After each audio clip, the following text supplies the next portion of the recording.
This is the Futurology podcast. This is a podcast. Oh crap, what is this called? Oh, do we have to have a name? Yeah. Oh, I don't know the name yet. It'll be called something. It'll be on it. When you click on it, it'll say it there. That's true. Welcome to the name of this Futurology podcast. Indeed. You messed me all up. I'm all twisted around now. Anyway, this is a podcast that Kyle and I do for fun. Yeah. For topics that we notice we really like talking about, and we figure, well, if we like talking about them, let's put a microphone to our face and have the whole world hear the whole conversation. It really doesn't have anything to do with the current setup of the channel. It's just a little extra freebie thing that we enjoy doing. Podcasts can be relaxing. Yeah. So. I think they're inherently relaxing. I think that is sort of the idea behind them, right? Right. No, exactly. The only non-relaxing thing about this podcast is my nasally voice. Not only is it nasally, it's like bad at words, like S's and a variation of different sounds. It's all right. You gotta do it enough and hear yourself enough, and then you'll. Oh no! I will never listen to this. This will never happen. You will all just have to deal with my failure. I actually re-listened to our old podcasts a lot back when we used to first record them. Oh, okay, yeah. Just because I liked re-listening to the conversations we had. Yeah. But I think that went a long way towards like making me change the way I spoke. No, that's fair. If you can find the original White Noise online, and I've made it difficult on purpose, but if you can do it, I sound very different now than I used to. God, you sound so different. And I never met you when you sounded like that. I've only just heard videos and stuff and audio clippings and that kind of thing. So, yeah. But yeah, so topics. What is this about? What are we doing? Right. Well, I said futurology like that means something or is actually a word. I'm not sure. It kind of is a word. It's kind of a word. Study of future. Well, obviously. Yeah, it's kind of like, futurology, just the word means as much as like a zodiac sign, which is like, yeah, there are things attributed to it, but no one like, it's not like a thing. Me and Allison like to muse sometimes about weird hypothetical situations that technology we don't really understand might bring to light one day. Right. And it is and I get a lot of my ideas from the futurology subreddit. Mm-hmm. But yeah, the general premise is that we talk about these concepts that are a scientific possibility of the future. And what the result of those would be. I cannot stress enough that we have no idea what we're talking about. Right. This is it's very important. I stated this in my psychology video as well. I am so unqualified for every opinion I have. I just want people to know that. Yeah. This is like legitimately just, it is much more of just like a random like spewing of consciousness. There's a term for this. I can't remember. I thought that was a good way to say it. But yeah, it is just it's just our chain of thoughts, and we're just gonna see where it goes. Yeah, right. Neither of us have degrees. I mean, that's not true. Kyle has an art degree. You always say that like it means something. Like I always say it specifically like it means nothing. You always go, "Oh, I have a degree," and then you go, "An art degree." I always go, "I have a degree." That's true. That is the tone I use every time. That's correct. That is accurate. I think it might be a little bit loud. You're blowing out my eardrums. But yeah, no, I have a bachelor's of fine arts from the Art Institute of Austin, which is one of the most meaningless qualifications you can ever have. It beats my dropout status. I'm not sure it does. It doesn't. I'm not even sure it does either. Joey dropped out of the Art Institute of Austin, and I think he has a better qualifier than I do. That's probably true. Just comparing those two things by themselves. Anyway, the point is we could not be more underqualified if we tried. But we like to think about things. Thinking about things is very enjoyable, and maybe we'll help you think about things that we're thinking about. Mostly, it's a bunch of nonsensical tangents, which is what we're really good at. Yep. Everyone on this channel is exceptionally good at those things. So the first topic that I figured we could talk about is one that I actually just recently saw on Reddit. And as I was saying that, I literally in the middle of my sentence, I completely spaced on what that topic was. Okay, it came back. I talked long enough for it to come back, but it was specifically on what happens and how far in the future do you think we are from a de-aging process? Oh. So my first thoughts are, what does a de-aging process look like? I've got a lot of stuff flooding into my head already. Right. Okay. So the first thing I think we should start with is what is in reality a de-aging Well, it's a good question concept. because I've been all over this like for years now because much like a lot of people, dying terrifies me, and I don't want to do it. So Oh, same. Yeah, same.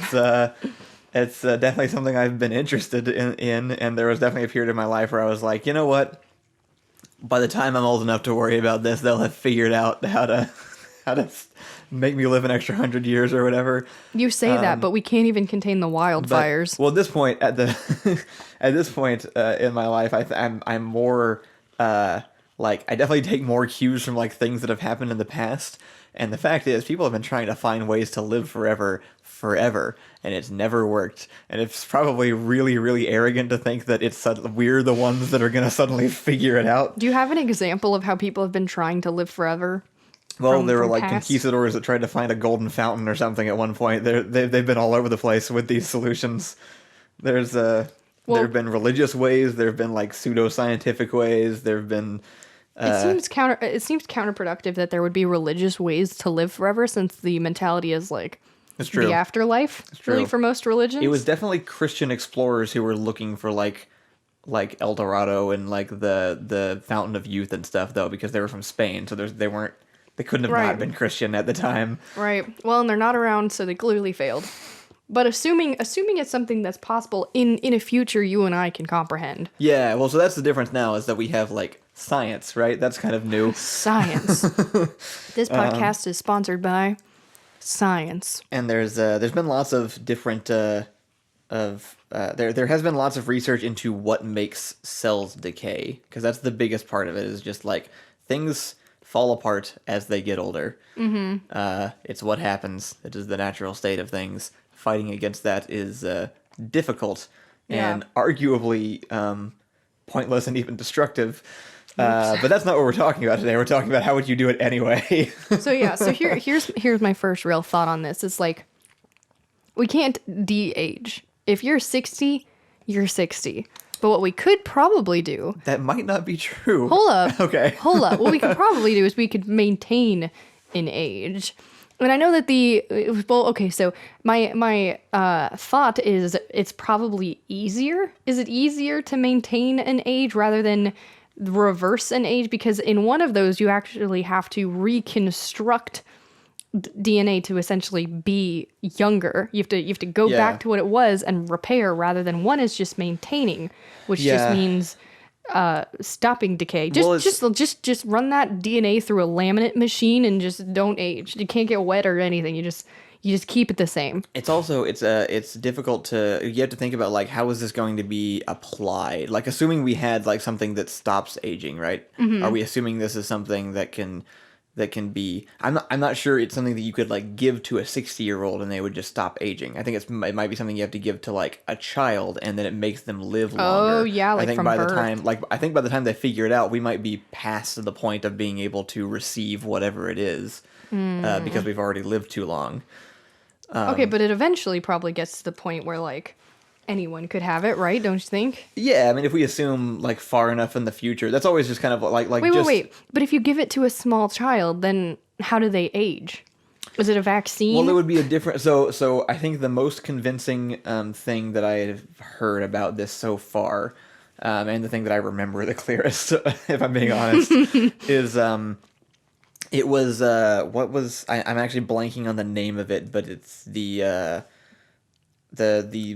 way that they are currently looking into modifying cells, CRISPR. Oh, that's right? our Isn't next that what it is? podcast. You got to. Oh, is that our next podcast? You got to chill out. Well, it's related a little bit though, because the thing that it came from studying, I believe, some kind of a virus that has a additional piece of information storage within itself that we don't have. Because if you remember from your high school science classes, the way DNA works is it is a basically G and A and T and B and it's R a mirror. and Q. It's a mirror of itself, right? It's a symmetrical object that is a mirror of itself. Yeah. So it can split itself in half, and then it knows that the other, like, to recreate the second half that it's now missing, it just has to create. I'm so sorry that happened. Wow. Yeah, that was You so should feel unprofessional. embarrassed. I literally, did you see my face? My eyes got as wide as plates.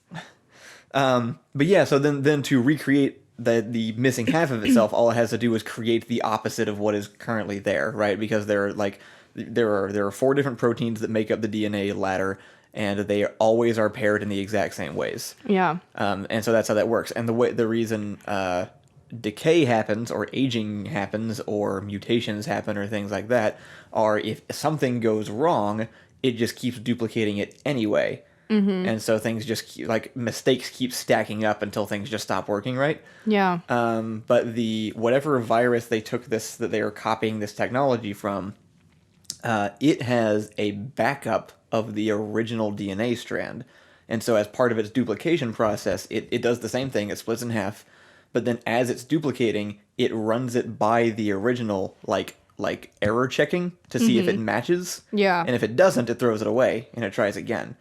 So it actually has like the original carbon copy, kind of like the template, basically, to check each new copy against to make sure that it's still the same. And so it doesn't age in the same way because it doesn't fall apart. So this is the virus? This is it. I'm pretty sure they found it in a virus, or I don't think it was like a bacteria or something that was necessarily organic in the traditional sense. I think it was in a virus, but the whole idea that was what created the CRISPR technology concept, if I'm remembering correctly. A virus. It's really weird. They're trying to figure out how to basically introduce that into people's cells so that they can remove things like sudden mutations and possibly aging.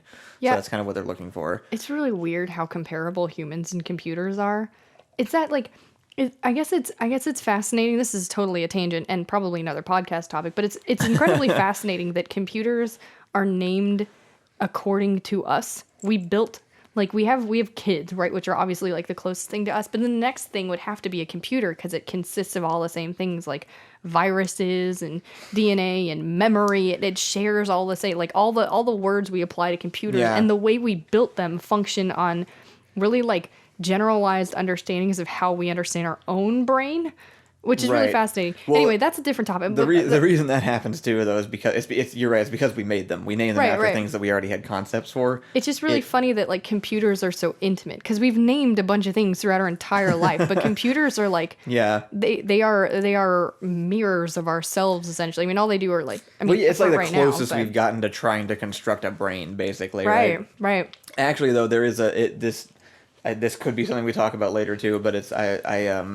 there's a lot of misconceptions about how brains work because of the words we've chosen to describe computers with. Yeah, no, totally. Because people think of memory working a certain way because we've described computer information storage as memory, but brains actually don't work that way at all. Right. No. Yeah, I've heard that before. But I was going to say, back on the aging topic, I worked at Macy's for a very short period of time where I sold skincare, and we sold this stuff that claimed. Now, I'm not going to claim that it worked, but here's what I will say about it. The assumption under this product was basically our skin under a microscope looks like a bunch of tiny bricks. Like if you're building a brick house, it's like a block, some whatever glues bricks together. What's that called again? Like mortar? Mortar, yeah. So a brick, some mortar in between, and another brick. And basically, if you zoom out, that texture would make our skin. It looks like a bunch of little proteins that are connected by some other protein gunk. These are very scientific words. No, that's what bodies are. Yeah, no, it makes sense. That's accurate. And essentially, as you get older, the bricks start separating from each other, and you start to get things like wrinkles and skin detail, and it all just starts to sag a little bit and relax. Interesting. And essentially, that was the understanding for why skin begins to look worse over time, and how sun impacts it, because it basically just separates from the stretchiness of skin that holds it together needs to stay healthy. And the supposed product that we sold, this wasn't I wasn't working for a shady company. It was Elizabeth Arden or something. It was a major makeup company that's been around for a very long time. As shady as any major makeup company is, I guess. Yeah, but only at old women. It's not like YouTube guru makeup shady. It's 6-year-old white women makeup shady. So it's a whole different thing. But the premise was that whatever we sold, the serum basically that we sold, when you put it on your skin, it tightened it and pushed together those proteins until they eventually just stuck. You were rejuvenating them. And I know that this isn't how things work, or maybe it is, and I'm just behind, but these women, they looked amazing. Like, I have seen women lose years on their face purely because they started using something. I'm not going to say it's whatever I was selling. Well, okay, I have a question. But they looked younger. Oh, did you see them before it? Yes, only like 2 or 3. However, there were many women that were just like, I started using this at 20. And I know that that works, because that's like what you were talking about, which is you start younger and you maintain. You just But I swear to God, I had seen there. Preserve, So of course, there were people that were like this, because when you find them, you use them as your marketing campaign. Well, yeah, you too, yeah. This is Kathy. Kathy was a hideous monster before she started using this. Now she's been using it for 10 years, and oh my God, look at the difference. Well, I bet also, like, anybody who is that into skincare, they're probably doing other things too. Like, Yeah, you're I'm probably sure. talking about people who are just invested enough in maintaining their skin that they're doing a collection of things. So it's hard Right. to narrow down exactly what's doing it. Oh, it's interesting though, because like even for people who are really heavy, some people when they lose weight, their skin sags, and other people when they lose weight, they don't have that issue in certain places. It just sort of bounces back. Yeah. And that's related to age and a bunch of other things. But the concept that I'm sort of visualizing is similar with DNA, which is essentially like, if we have to revert back, we have to rebond like all of the things that make us age. We have to. Yeah, they can't only have been protected, then they also have to make sure they don't fall apart. And I don't really know how DNA falls apart. Like, I'm not sure how. Well, DNA doesn't fall apart, right? That's not how that works, probably. I mean, it stops being as effective. Things change. Things go wrong. It doesn't fall apart like in the same way that like a physical structure falls apart. Because Right. we're talking about things that are like at a quantum level at that point. So like, But we can like visualize physics DNA. literally don't work the same way. We can, but like all drawings of like atoms and stuff, it doesn't look like that. That's just us trying to depict something so that we can see it. It's so small that this is actually just kind of an interesting topic by itself. Once things get small enough, they start ignoring physics. They no longer work in the same way that large objects do. You need to back up a minute. Atoms don't look like the way they're drawn. No, I mean, we just draw them as like circles, but atoms don't have, they're so small, But we can see them. But it's the shape that they exist they're so in. small that it takes like one light photon can bounce off of it. Everything you see, you perceive the shape because a bunch of different light particles and rays are So bouncing off have we and ever hitting your seen eye. an atom? Technically, no. We've never seen, like, you haven't seen one in the way that you can see Ganon. Yeah, we right. have- Gannon, our dog, who's sitting right next to us. Oh, yeah, our dog, sorry. Weird one. weird word to say here on the podcast where no one can see what's in the room. I could have said chair, I could have said lamp, but no. No, I Ganon. identified our pet by name. Ganondorf from the very popularized video game. But yeah, no, we haven't ever, like, no one has, like, laid, like, naked eye on microscopic items, obviously. It's all been through, like, machines and stuff. So we have I'm learning so much. detected their presence. Actually, this is a tangent, I'm sorry, but this was a This is big all thing. these are. I didn't understand this concept for such a long time. There's the idea that electrons, they always said you can never tell an electron's position and its spin at the same time. You can only ever tell one at a time, but you can't ever tell both at the same time. Why? Because the reason was always when it's being observed, it changes. That was the reason. Wait. And I always just kind of like, I would like let that roll off me, but anytime I tried to think about it, I was like, what does that mean? It's not just changing when you look at it. I don't understand. The reason is because to observe it, to see it, they have to shoot light at it Right. to make it bounce off. Right. And doing that moves it. It changes it. So you can't, in order to observe it, you have to physically interact with it, and it changes It's like what's Slender Man. happening to it. So it's like just by, No. that's what that means. I never knew.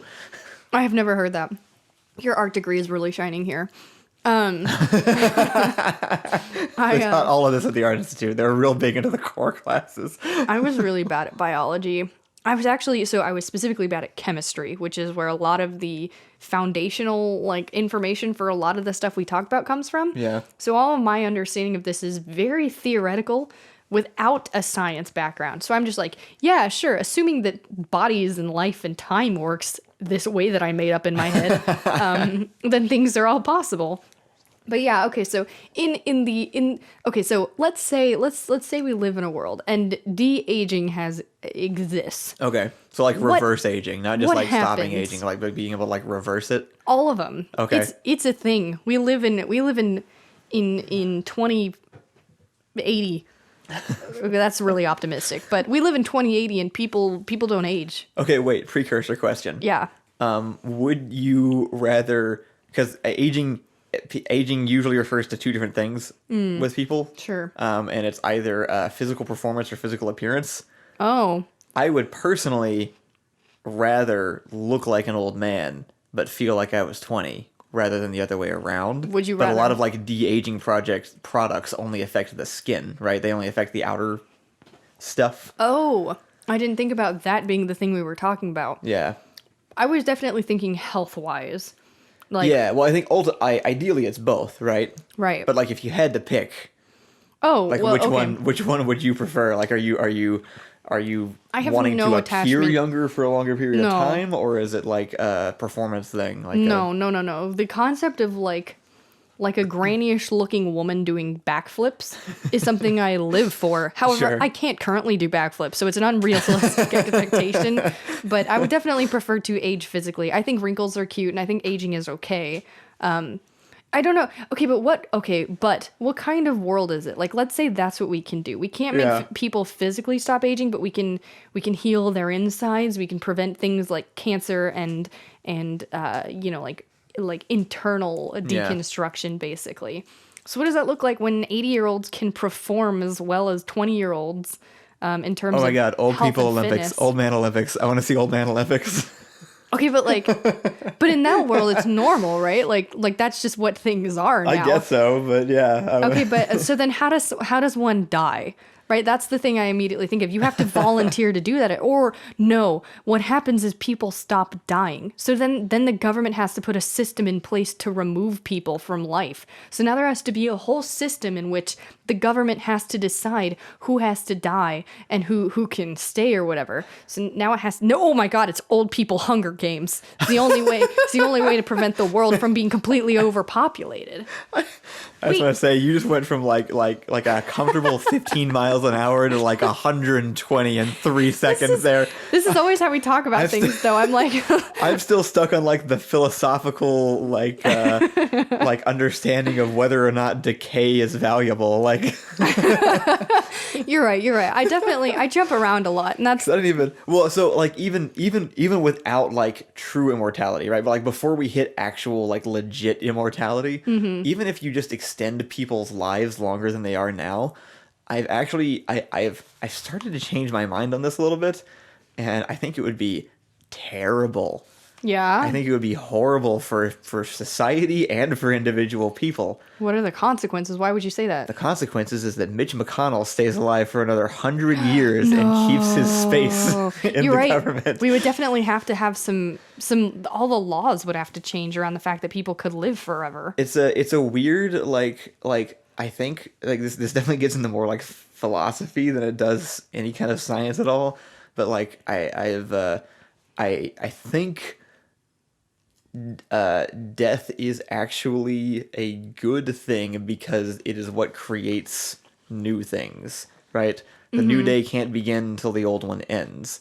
Right. And I think the things ending and then things starting again is what allows things to progress. So if you remove that from happening, things just stay the same. And people have actually, you can kind of explore that through things that actually happen in real life, like really long-term limits on leadership. Yeah. Or even just different kinds of media kind of like explore that too, right? Like in Doctor Who, the Time Lords are people that can't die. Right. And they are stuffy British bureaucrats who are in a little bubble on their own planet because they've never adjusted their values to not be douchebags against every other race in the universe. I do think that this is actually so I think that's kind of a widely accepted philosophy at this point. Yeah. I think it comes from aging actually, which is also kind of important because the mentality of anti-aging is always interesting no matter what age, but comes from a very naive form of understanding life and reality.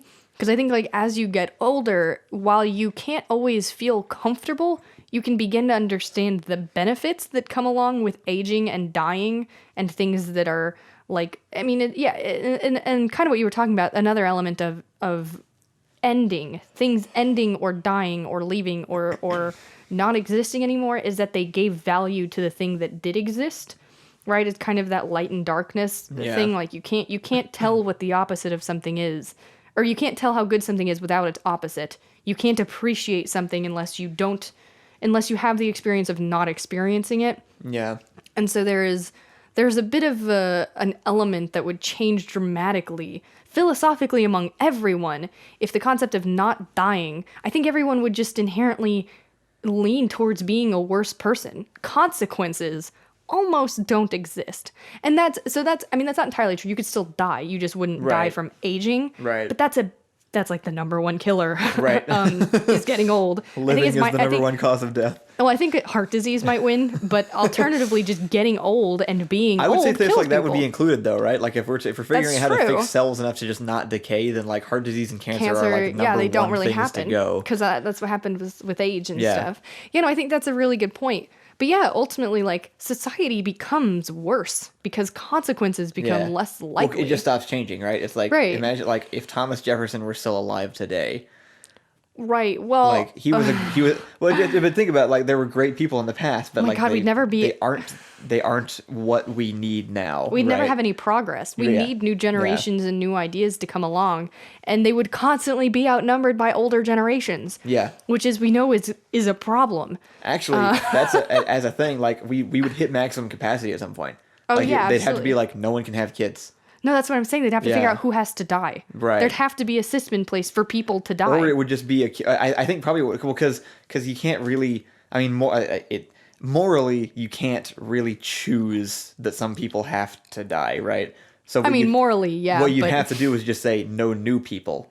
You have to wait for a slot to open up to be allowed into you existence. And I went on. The server's full, right? Yeah. You and I went on opposite ends. You looked at the front end and were like, no, we just won't have more. And I looked at the back ends and I'm like, we're gonna have to start getting rid of people. So like, we just need one of you in office and one of me. Oh my God, would that become a job? Can that be? Oh my God, new movie idea. What's the movie? Hitman in a world where there's two, like you can't have kids unless somebody else dies. You can hire someone to go like just whack somebody else to open a space up so that you can have your kid. Think about how close the government would have to track everyone though. Yeah. Just to know like when slots open. You'd have to That'll happen before de-aging. That's true. Okay, happens. so on some sort of weird government computer that's super sci-fi and awesome, it tracks all 7 billion people in the world. Yeah. And like you have to keep track of the death and the life that currently arises. And there has to be like This is just the future of Google. This is horrifying. And okay. If de-aging happens or whatever theory we're talking about, whatever ultimately results in this. But yeah, so we're keeping track of all of that. And so then we have to like there has to what is the oh God, is it NATO? No, it's not. What is the meeting where every world leader gets together and decides like, hey, collectively, this is a bad idea, let's not do it. The group. Yeah, the meeting. World Congress from Civilization. Yeah, there's a word for it. The UN? Yes, the UN. Yeah, okay. Yes, the UN. United Nations, that makes sense. Yeah, so like there'd have to be one giant meeting where we're all like, you can't have any more people in your country. Everyone has to do it. Yeah. Or else we have to start murdering people by the millions to make room. Yeah. And then that's a whole thing. Yeah. No, and then like and then the government has to monitor every element of like the life that you create. Basically, like it becomes like a whole thing. You'd have to go all Half-Life on it, actually, and just suppress people's ability to reproduce. What is the utopia of de-aging? Because we've talked about some really dystopian concepts, but what is the utopia in which no one ages? Is it Lost? The utopia gets a smaller and smaller target the older I get. It's really just a little bit disheartening. No, come back. No, that's a good. Well, because there's too many problems with it, so it's really hard to come up with but it's a good question. It's a good thought experiment of like what is the version that works somehow. Okay, so this? we discover. Okay, so the first thing that happens is science doesn't keep it a secret. They just keep it within their own hands, away from government and money, and they tell the world we have this thing, this exists. Then the world gets to collectively vote on the people that first you get to nominate yourself. then the world gets to vote who does and doesn't die for the people This that is are still a the people that are dystopia. This nominated. is not utopian. No.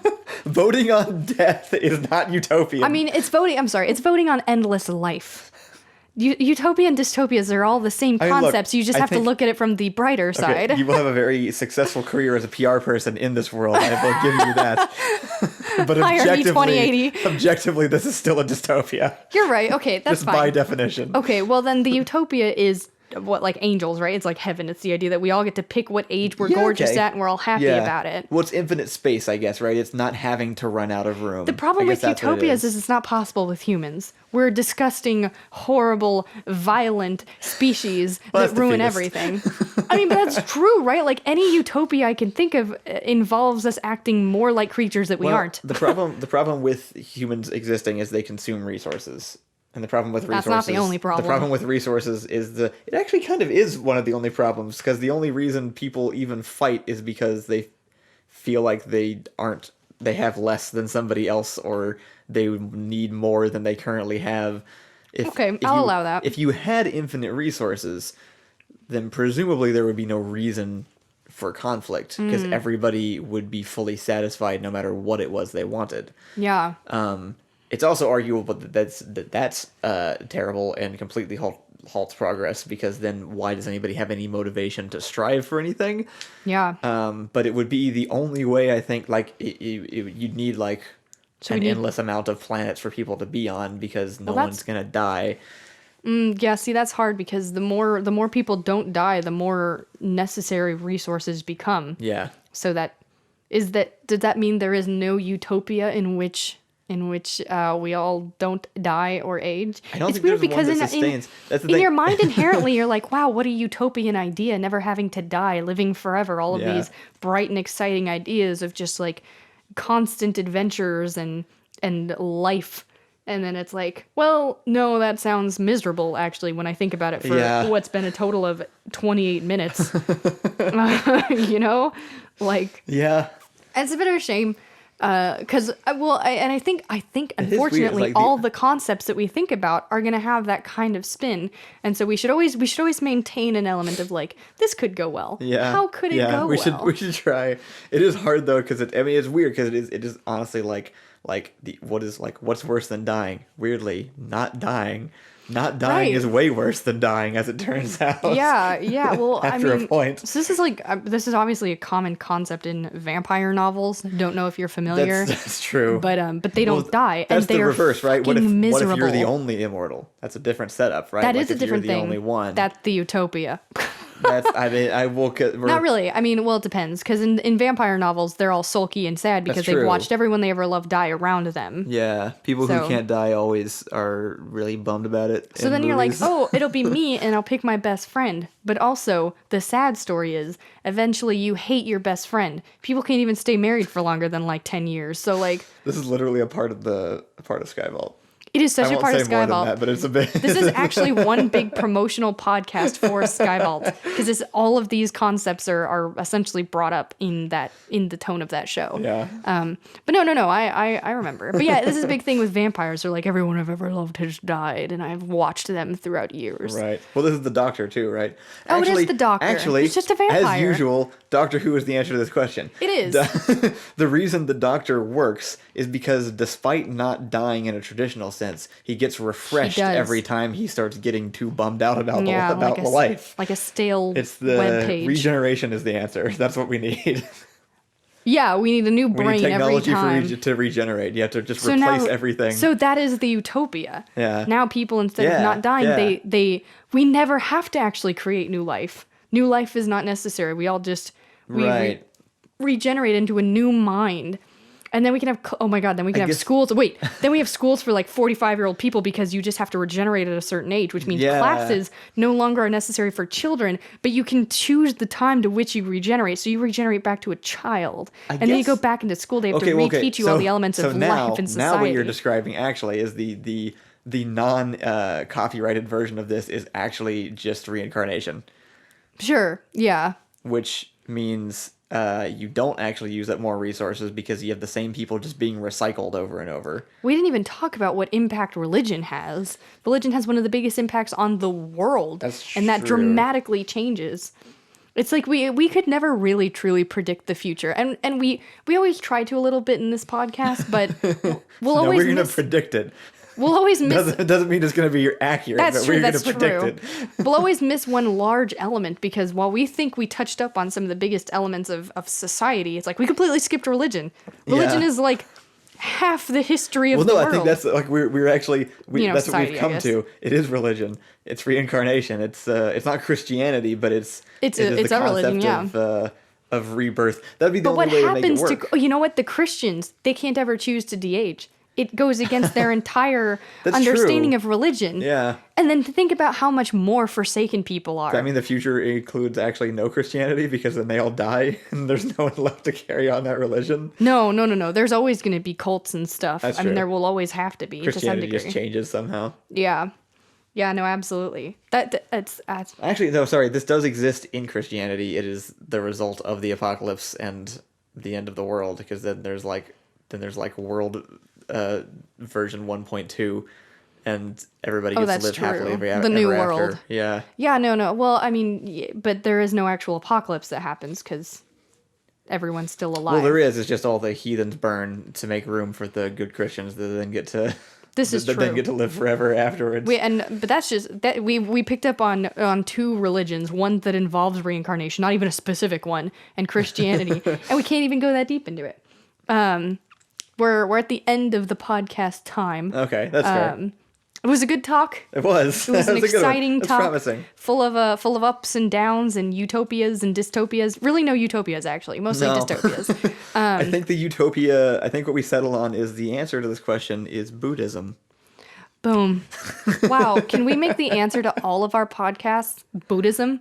I will try my best. It all has to come back around. This is your goal. Okay. Your goal is to make it come back around to Buddhism. But don't let that influence the way you think about these topics. Sure. Just at the very end be like, scramble. I will try to wrap it around to Buddhism. Yeah. No, absolutely. I think this is possible.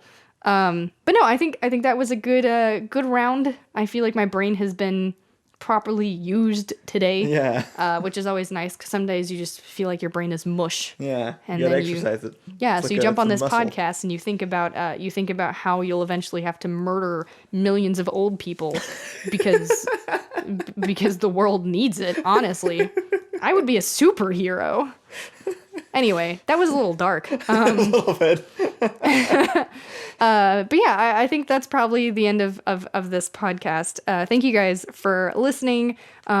Literally talk to us about any of these concepts, any of these theories that you've thought of before. Send it our way. Oh yeah, leave suggestions in the comments because any topics like there's millions of topics. It's very easy for us to just ramble on about this stuff. So I apologize. Give us some ideas. I apologize to those who were frustrated and thought that this would perhaps be a scientific podcast. Something with credibility. It is not. Yeah. It is so far from anything like that. Don't repeat this stuff at a party unless you want to be made fun of, because I can't guarantee any of this has any validity. This is the only thing. This is all I talk about at parties. but I wouldn't recommend it. So yeah. so do not use us as an authority on anything. We offer the same advice.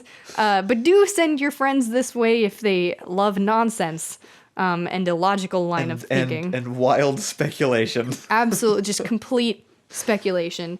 But yeah, I'm going to wrap this up. Thanks everybody for listening, and tune into the next one over another designated topic. I'm going to hopefully have the topic assigned at the very end of each one to say, like, tune in for this topic next time. Okay, yeah. Oh, actually, I know what the topic for next time is going to be. It's going to be over genetically modified human beings. Okay. So tune in for that, and we'll see you later. Bye. Bye.